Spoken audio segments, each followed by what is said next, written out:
Okay, thanks. First, I really want to say I spend a lot of time in Osnabrück with the young Steelman and the older Steelman, and all the others. I think it's pretty great. Thank you. Thank you. My question was about writing and how you avoid a thing, because if you write, it says if you write fantasy and every other thing, thriller or love stories, genre-typische Voraussetzungen.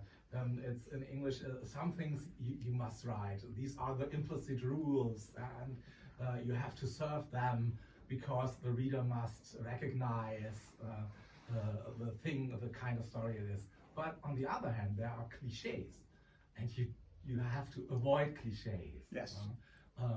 Do you think about it, or do you think just tell a story?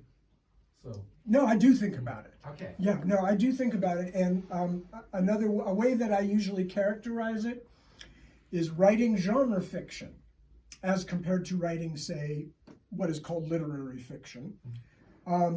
Writing genre fiction means that you are accepting a bargain with your reading audience.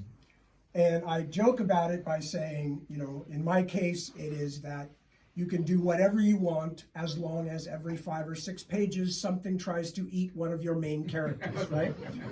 But I only make a joke about it because it's something important. And that is, I think that one of the things I really like about genre fiction, science fiction, fantasy, mystery, romance, whatever it is that, like, say, ballet, it is an art form that has certain rules. And the person who is participating with you, and that's what readers do. It's one of the reasons I love books. It is the most participatory art form in terms of, you know, the complicated relationship between reader and writer.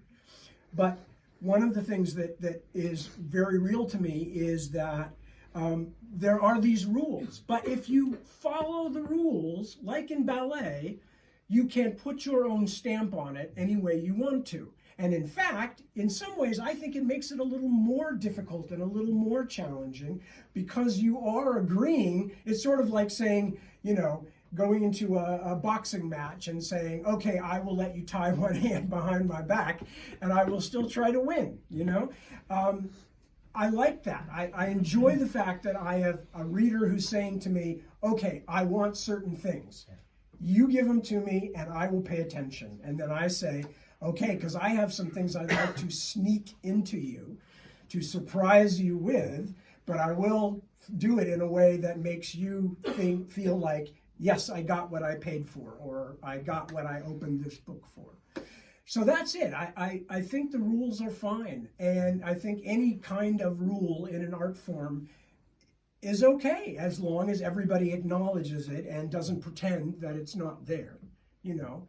And anybody who makes fun of it is, like I said, if you were a modern dance fan and made fun of ballet, I think you're kind of cutting yourself off from a lot of really wonderful stuff.